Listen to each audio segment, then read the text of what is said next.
There are two ways to rush in Bedwars. You can rush into the middle where there are emeralds. Once you get into the middle, you can collect emeralds, and with the emeralds, you can get good things fast. But be careful, there's a high chance that other players are using the exact same strategy. Therefore, it might be better to get a sword or some armor, so you can get an advantage against the other people trying to rush. Then again, other people might do the same, so at the end of the day, you might not even have an advantage, and there could be no emeralds left over for you to take. The strategy works better in teams, since there could be one person rushing and another person defending. If you rush over to the other people's islands, you can get their bed, making it easier for you to do a lot of things without being disturbed. If you do this, you won't have a time to protect your bed and collect resources. The islands you rush will get an advantage over time, so the more time you spend doing this, the bigger the advantage the enemies will have. You should probably only do this the first 5 or 10 minutes of the match. This also works better in teams, since there can be one defending and another one rushing. If you want to be super offensive, you can go to the right and your teammate can go to the left. There will be nobody defending your bed though, unless you're playing 3v3. For 4v4, you can have 2 people going to the right and 2 people going to the left. This is a very risky move, so I would stay out of it. However, it can make your team win very fast. On Bedwars, there are many defensive methods and strategies. One of those strategies includes camping or towering, where one or more of the teammates will construct walls, pillars, and towers from the many supplies in the furnace. These constructions all aid in the protection of the bed. Usually the defensive members will have a ranged weapon of some sort, a fireball and or a bow. A method known as bow spamming is more than oftenly used. While many consider this a noobish thing to do, it's a strategy and it works just fine. The shopkeeper, who is located in one of the many spawning points, will give you materials needed to protect the bed, including wool, wood, sandstone, glass, and stone, and obsidian.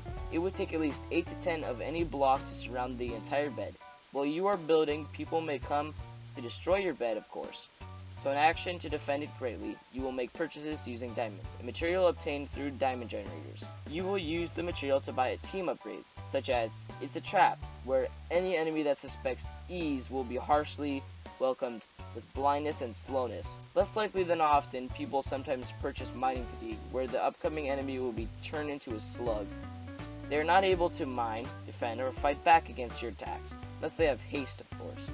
Your bed is destroyed. You may try to run, hide, and tower away. But believe it or not, those are all defensive strategies. Almost everyone does, so don't feel ashamed to coward and run away like a noob. Some people consider bridging up in the air to run away, but they usually get fireballed or shot off and eventually die. The most normal and, in my opinion, the best strategy in Bedwars. This is where you play defensively and offensively at the same time. You divide all the work so you do as much defense as offense.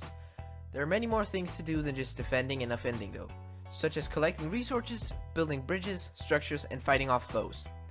When using this strategy, you need to do the same amount of everything. However, you can adjust the division so it fits your style of gameplay. If, for example, the enemies are playing more offensively, you need to play more defensively, vice versa. You could also play more offensively like them, however, you're likely to get their bed and lose your bed, which is not ideal. You may have noticed that in Bedwars, diamond islands are not easy to get to, especially when there are people defending them. You might not even be able to get any diamonds without fighting off foes. That's called diamond camping. This is when you or your team decides to go to the diamond generators and defend them.